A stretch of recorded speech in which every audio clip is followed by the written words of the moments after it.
Irmãos, a palavra de Deus diz no Salmo 33: Feliz a nação cujo Deus é o Senhor. Feliz é o povo que Ele escolheu para si. Nós pomos a nossa esperança no Senhor. É Ele quem nos ajuda e protege. Ele é toda a nossa alegria. Confiamos plenamente no Deus Santo. Que o Teu amor, Senhor, nos acompanhe, pois pusemos em Ti a nossa confiança. Amém. Que assim seja.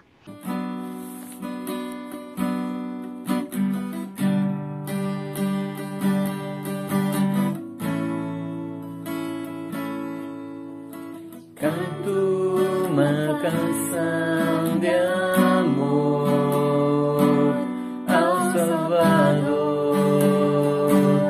Ave Jesus, grato estou por tudo, ó Senhor precioso, querido Jesus. Eu te agradeço porque teu me fizeste.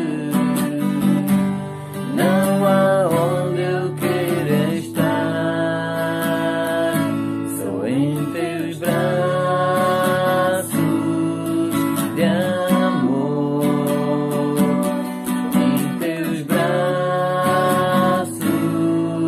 de amor que me seguram e me faz aquietar, em teus braços de amor. Ontem terminou o estado de emergência. Hoje é o primeiro dia do estado de calamidade. Olhar para a instauração do estado de calamidade como uma coisa boa faz-nos pensar. Por que é que respiramos de alívio com o início de um estado de calamidade? A resposta é óbvia. Só porque nós terminamos o estado de emergência. Não é porque já está tudo bem. É porque antes estava pior. Ainda está ruim, mas não tão ruim como antes. O próximo cântico vai mais além. Declara que eu posso sentir paz, não porque tudo me vai bem, mas por causa do relacionamento de amor entre mim e o Criador que Cristo veio tornar possível.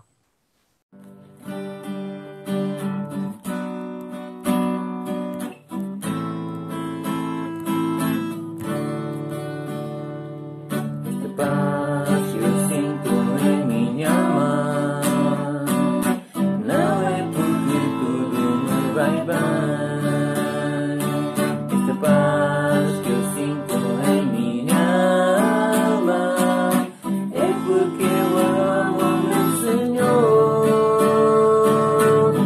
Não as circunstâncias, não, não, não. Olha o seu amor, seu grande amor, não me guia por vista. Alegre estou, não das circunstâncias, não, não, não. Olha o seu amor, seu grande amor, não me guia por vista. Alegre estou.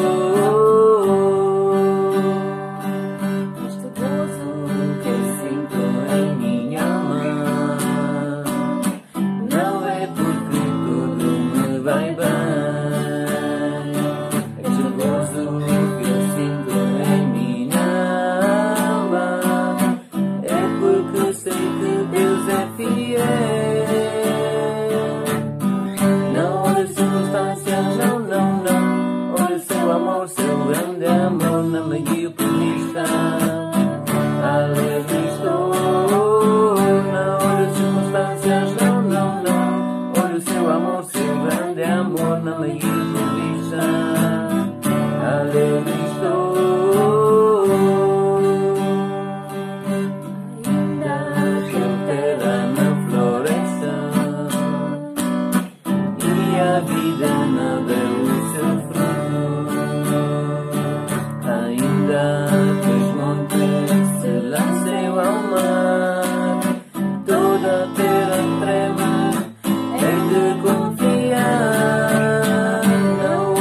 circunstâncias, não, não, não. Olha o seu amor, seu grande amor, não me guie por vista. Alegre estou, não olha as circunstâncias, não, não. Olha o seu amor, seu grande amor, não me guie por vista. Alegre estou.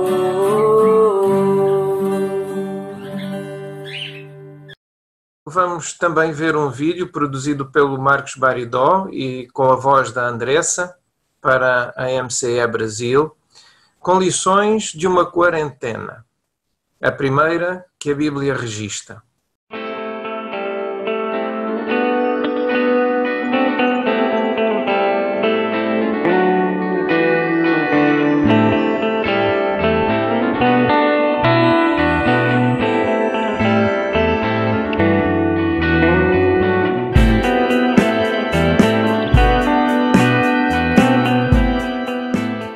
Já atravessou a peste negra, a gripe espanhola, 2 grandes guerras, mas depois desta pandemia e de mais de 40 dias de confinamento e medo, mais do que o desejo de ver tudo voltar ao seu lugar, fica a pergunta: vai ficar tudo bem?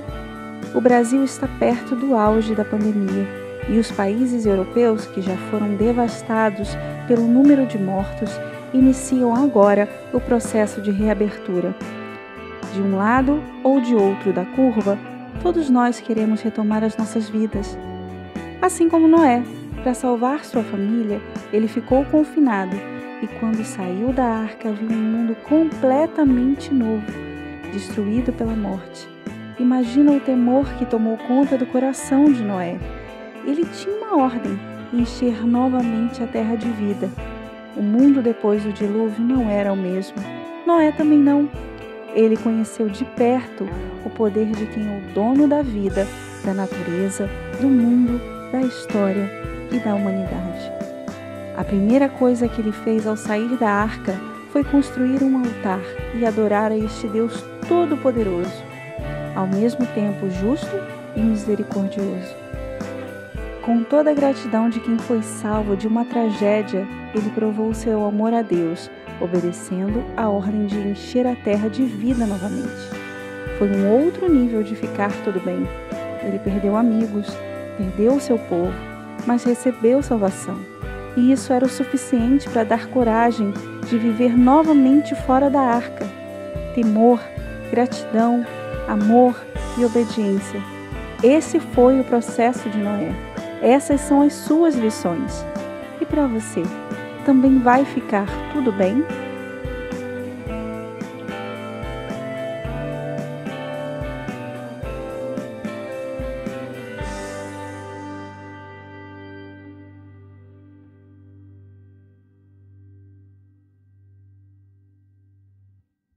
O mundo que vai emergir desta pandemia é uma incógnita. Dezenas de artigos têm sido escritos vaticinando o que será o nosso mundo depois desta pandemia. Mas a maior certeza que nós temos é que é incerto.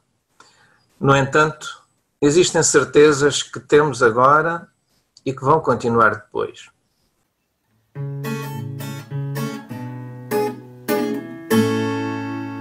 Meu Jesus, me ampara dia a dia, pois comigo sempre está. Nos perigos sempre Ele me guia, e sossego e paz me dá. Sim, Jesus me ampara até a morte, quando o mal me vier cercar. Ele é minha força e esperança, só com Ele eu quero andar. Ele é minha força e esperança, só com Ele eu quero andar. Meu Jesus me ampara dia a dia, pois comigo sempre está. Dos perigos sempre Ele me guia, e sossego e paz me dá. Sim, Jesus me ampara até a morte, quando o mal me vier cercar.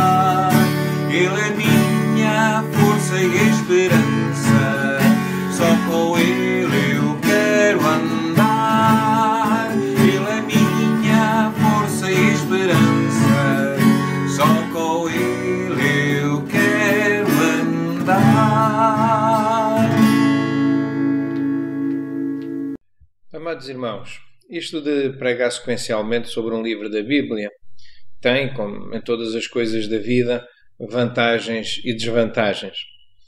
Na semana passada, ainda talvez tenha surpreendido alguns que estão a seguir o texto bíblico que tenho trazido à vossa reflexão, ao trocar a ordem que aparece no texto e falar sobre as instruções aos maridos, quando a primeira instrução era dirigida às esposas. Hoje, já todos sabiam que eu iria falar sobre a recomendação de Paulo às esposas. Não sei se isso aguçou a curiosidade dos homens e desanimou as mulheres, ou se teve o efeito contrário. À parte disso, deixem-me dizer que a tarefa que eu tenho hoje pela frente é bem mais desafiadora do que a da semana passada. Ainda sondei a Bia a ver se ela se animava a falar sobre esta parte, mas não quis forçar, até porque teria que a compensar com alguma ajuda prática no negócio dela para a libertar e ela ter tempo para se preparar para esta tarefa. No passado, quando estávamos na nossa igreja de origem e mais tarde com o nosso envolvimento no ministério dos encontros de casais com Cristo, nós sempre dividíamos a nossa ministração sobre o tema. Ela ficava com a parte das mulheres e eu com a parte dos homens. Mas hoje não tem volta a dar. Vão mesmo ter que me ouvir a mim. Devo dizer, para princípio de conversa, que tentei equilibrar o mais possível o ensinamento ou as instruções aos maridos com as instruções de hoje às esposas. Mas tenho que reconhecer a favor dos homens que não é possível. É que o versículo que se refere aos homens tem duas instruções e o versículo que se refere às mulheres, às esposas, só tem uma. Aos homens, como vimos na semana passada, é requerido que amem as esposas, o que não é uma coisa propriamente fácil, porque, como tentei demonstrar, esse amor aqui referido não é o que resulta da paixão que os atraiu no namoro, mas é aquele amor altruísta, de sentido único, que o marido deve ter pela sua esposa e que o deve levar, se necessário, a dar a sua vida pela sua esposa. O tal amor ágape. Mas também é requerido que não se irritem com as suas esposas. E, infelizmente, essa é a parte em que nós falhamos a maior parte das vezes. Sobretudo quando já temos uns anitos de casados. Nos encontros de casais sempre nos divertíamos um pouco descrevendo algumas daquelas coisas que provocam essas irritações. Porquê? Por causa do ridículo de algumas delas. Mas a verdade é que elas acontecem com todos os casais. Desde a maneira como cada um aperta a bisnaga da pasta de dentes, ou à posição do papel higiênico no suporte, ou à malfadada tampa da sanita. Isto para não falar da forma como cada um arruma a sua roupa ou não arruma, e encontra ou não encontra as coisas no guarda-fato ou na gaveta da cômoda. E acreditem, amigos, nós homens temos algumas coisas que são mesmo ridículas e depois ficamos irritados quando as nossas esposas exploram essas situações. E não é à toa que o apóstolo Paulo nos recomenda para nós não nos irritarmos com elas. Mas como eu estava a dizer, pelo menos em número de instruções, o equilíbrio entre homens e mulheres não ocorre aqui nesta epístola de Paulo aos Colossenses. Então eu resolvi ir à carta de Paulo aos Efésios, onde o apóstolo também trata deste assunto. Aliás, a semana passada fiz o mesmo quando citei o versículo 25 do capítulo 5, e o resultado foi ainda pior. É que, mais uma vez, a instrução aos maridos é muito maior, muito mais extensa do que a instrução às esposas. Às esposas, o apóstolo dedica 3 versículos, do 21 ao 24, mas aos maridos dedica o dobro. Isto partindo do princípio que o versículo 31 é para os dois, porque se nós formos levar isto à letra até ao fim do capítulo, são 9 versículos, portanto é o triplo. Então, minhas prezadas senhoras, espero que tenham entendido que a vida para nós maridos não está fácil. E é neste contexto que devem ser analisadas as instruções que são dadas às esposas. Até estou a usar erradamente o plural, porque só há uma instrução para as esposas. Fui lá ver a Efésios e também, mais uma vez, só há uma instrução. E a instrução é esta: mulheres, sejam submissas aos vossos maridos, como convém a quem crê no Senhor. É só uma, mas vale por duas. Ou até mais, se calhar. Porquê é que eu digo isto? Vocês sabem porquê? Esta é uma daquelas partes que sempre levanta grandes discussões hoje em dia. E eu não me esqueço da controvérsia que sempre ocorre quando eu abordo estes versículos nos casamentos que tenho realizado até aqui. Eu posso falar muitas coisas no sermão, mas o que sempre fica na cabeça de uma boa parte das pessoas é a rejeição desta recomendação. Para não correr novamente este risco, e na tentativa de que não ocorra com vocês também uma rejeição desta instrução, eu vou fazer duas coisas. A primeira é mostrar qual é o âmbito desta instrução. A segunda é desmontar o termo submissão para que entendam o seu verdadeiro significado. E depois irei finalizar com a razão de ser desta instrução. Para além disso, quero que não percam o pano de fundo que está por detrás desta instrução, que inclui as instruções que foram dadas aos maridos. Espero que não tenha sido em vão esta minha tentativa de desmistificar este ensinamento, recorrendo à inversão da ordem das instruções que me levou a falar primeiro dos maridos e à revisão que acabei de fazer daquilo que falei no domingo passado. Então vamos lá. Primeiro, o âmbito desta instrução. O âmbito está na segunda parte do versículo e diz assim: como convém a quem crê no Senhor. Vamos lá pôr os pontos nos is. A primeira coisa a esclarecer é que esta instrução é conveniente para quem crê no Senhor. Eu quero lembrar-vos que nós não podemos esquecer que estas instruções vêm numa sequência que começou desde o início do capítulo e que foi introduzida com esta frase: portanto, já que ressuscitaram com Cristo. Ou seja, este tipo de comportamento é um comportamento possível para aqueles que já estão a viver uma nova vida, a vida da ressurreição. Tal como quando o apóstolo Paulo falou das atitudes que caracterizam a forma de viver os relacionamentos na comunidade, também agora, que está a tratar dos relacionamentos conjugais, esta atitude é uma característica da nova vida que temos em Cristo. Basicamente o que eu quero dizer é: este é um tipo de comportamento desafiador demais para ser vivido a contar só com as nossas capacidades humanas decaídas. Por isso, de certo modo, até nem devíamos estranhar a dificuldade que as pessoas que não foram regeneradas por esta obra sobrenatural que Cristo operou em nós realmente têm. Então eu diria, para aqueles que estão a dar os primeiros passos no contacto com uma comunidade cristã como a nossa e que reconhecem o valor destas instruções, eu recomendaria que comecem pelos Evangelhos e procurem conhecer este Jesus do qual estamos sempre a falar. Não apenas como um personagem bíblico, mas como alguém que está vivo e se relaciona realmente conosco. É só quando Cristo toma realmente conta das nossas vidas que estes comportamentos se tornam possíveis.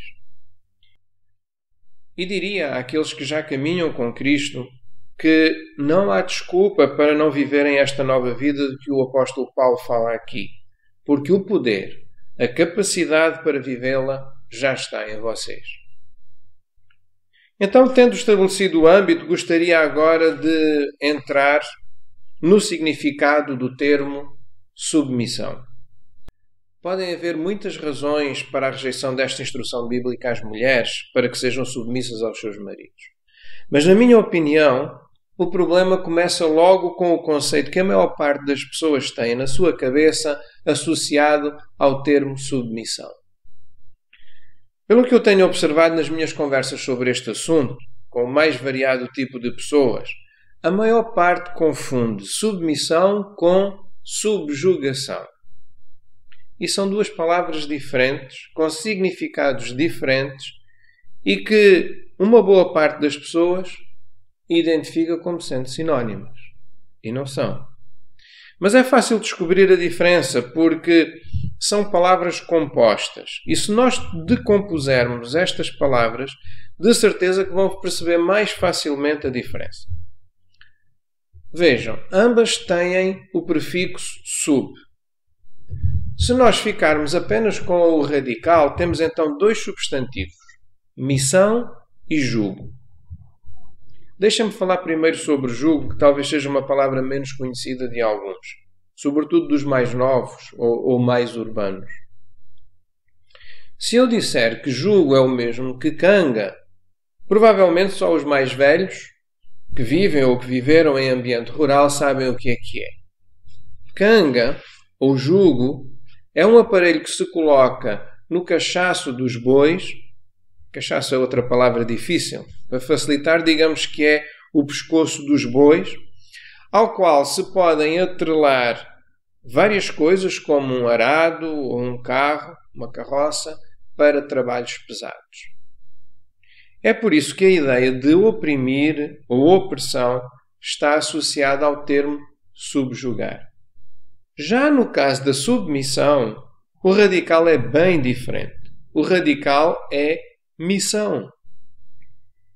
Então, submissão é estar submetido a uma missão. Voltando para o contexto conjugal, a pergunta que se impõe é esta: e qual é essa missão?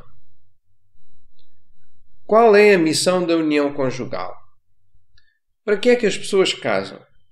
O que é que têm em mente? Qual é o objetivo? Meus amigos, é uma simplificação muito grande achar que a instrução para as mulheres serem submissas ao marido é só terem que fazer o que eles querem. E eu creio que essa é outra das razões que leva as mulheres hoje em dia a rejeitarem esta instrução. Mas será que os maridos sabem responder à pergunta: qual é a missão? Esta é uma daquelas alturas em que me faz falta estar em contacto visual e físico com vocês. Se estivéssemos no salão de reuniões, eu agora ia esperar a resposta de alguns homens.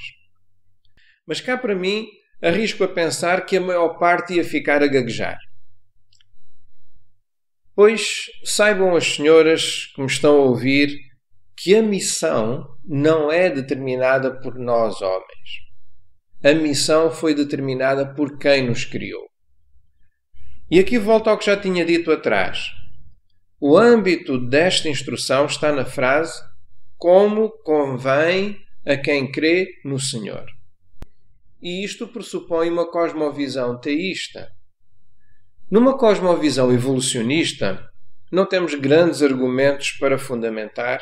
Aliás, não temos nenhum fundamento para afirmar que a missão da união conjugal foi pré-determinada. Ora, se não acreditamos que Deus nos criou, não temos como afirmar que a missão já foi determinada por quem nos criou. Mesmo assim, eu propunha àqueles que ainda estão na dúvida que me ouvissem até ao fim e percebessem o argumento bíblico, nem que seja apenas como hipótese retórica. Vamos lá ao livro de Gênesis, que, como o próprio nome indica, é onde nós temos o relato de como tudo começou. Depois de ter criado todas as coisas e de ter concluído que tudo era bom, Deus viu que uma coisa não estava bem. O versículo 18 do capítulo 1 de Gênesis diz assim: O Senhor disse ainda: Não é bom que o homem fique sozinho. Vou-lhe arranjar uma companhia apropriada. Se lerem os versículos seguintes, vão perceber que Deus fez passar todos os animais diante de Adão e que ele foi dando o nome a cada um deles. Mas que no fim, o versículo 20 diz: Nenhum era companhia apropriada para ele. Então foi assim que nasceu o Projeto Eva. Ora, foi a este casal inicial, protótipo, que Deus deu a missão que se encontra em Gênesis, no capítulo 1, versículo 28. A missão de se multiplicarem e 2, de cuidarem da criação. Então, a missão subjacente à união conjugal é a multiplicação e o cuidado da criação. Bem, tudo isto teria sido perfeito, mas não foi porque houve um problema decorrente do livre-arbítrio que Deus deu ao homem. E desde aí, isto tem andado sempre torto. Também foi por causa disso que Jesus teve que vir a este mundo. Exatamente para tornar possível esta volta ao plano inicial de Deus. Então, a minha conclusão é que o próprio marido também está debaixo da missão. Na verdade, há aqui uma cadeia de submissão. A missão está definida pelo Criador, Deus. O homem tem essa missão a cumprir e a esposa é cooperadora com o homem nessa missão. Ou numa tradução mais literal, uma auxiliadora. Uma palavra que traz a ideia de alguém que chega para ajudar ou socorrer. Acho que uma boa tradução do hebraico aqui do versículo 18 seria uma socorrista idónea. Ou mais literal ainda, uma socorrista que estivesse como que diante dele, ou à sua altura. Uma socorrista à altura da missão. Uma ideia com que eu fico ao ler estes textos é que Deus viu claramente que Adão não ia conseguir dar a volta a isto sozinho. A missão que Adão tinha pela frente era impossível de ser cumprida sem uma Eva. Agora, todos nós temos andado aqui a discutir quem é que é mais importante, se é quem lidera, se é quem serve, porque é que não pode ser a mulher, porque é que tem que ser o homem, e esquecemos o mais importante.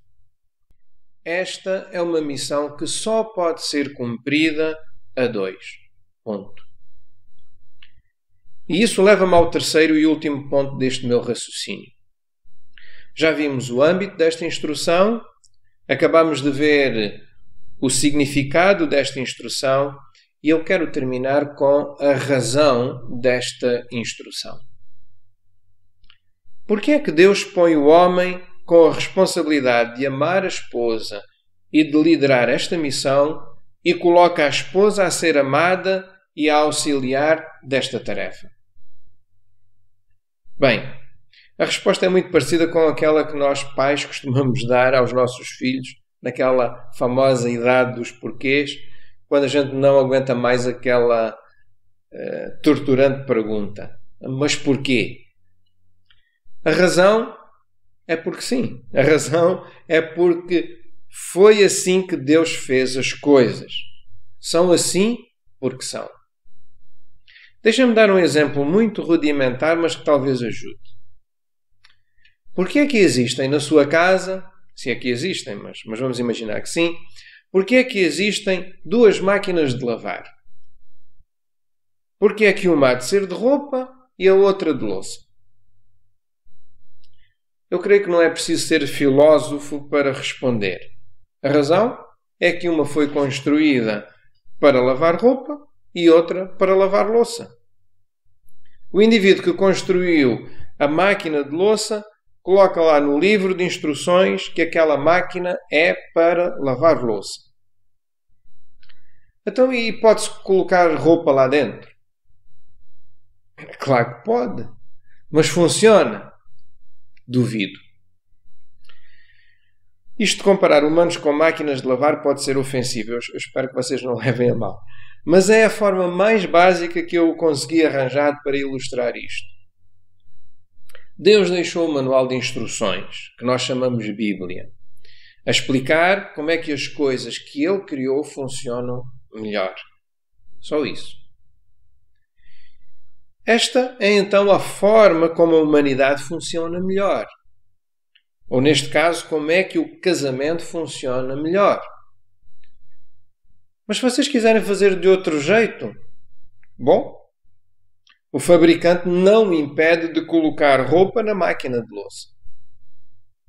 O resultado pode ser um bocado estranho, mas a opção de seguir ou não as instruções do fabricante é sua. E a minha conclusão é esta. Muitos casais estão a falhar porque não seguem estas instruções. Temos homens a admitirem-se de liderarem o cumprimento da missão. Alguns deles até nem fazem ideia de que missão é essa. E quando perguntamos porquê é que casou, não fazem a mínima ideia, ou então têm uma ideia completamente absurda do que é a missão. Ou até sabem. E nesse caso, estão a fugir à obrigação, sim, é uma obrigação, um mandamento, à obrigação de amarem as suas esposas. Por outro lado, temos as esposas a rejeitarem esta instrução de serem submissas aos seus maridos por causa da ideia errada que têm do significado deste termo e deixando de ser parceiras neste projeto, que tem que ser um projeto conjunto. Num contexto destes, o falhanço é quase inevitável e o sucesso um milagre. Mas não é isto que é esperado de quem, pela graça de Deus, pode viver a vida da ressurreição. Espera-se de quem é seguidor de Cristo, ou usando as palavras do versículo, como convém a quem crê no Senhor, que haja em conformidade com essa crença.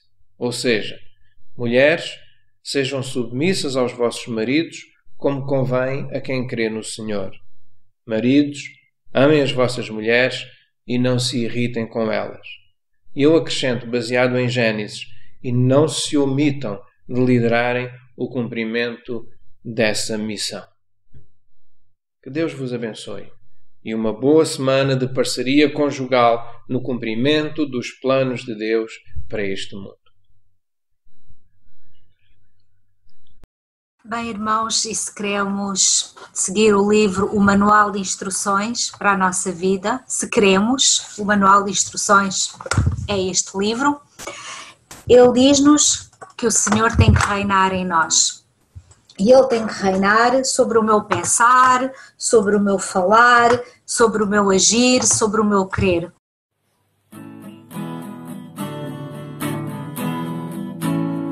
Sobre toda a terra elevado estás, acima dos montes até sobre o sol.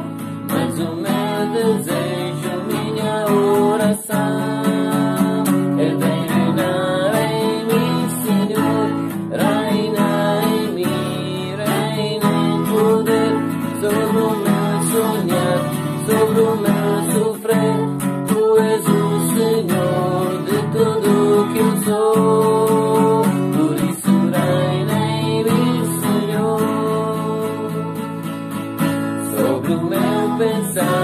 sobre o meu falar, a tua beleza quero refletir. Pois para mim vais mais que qualquer tesouro.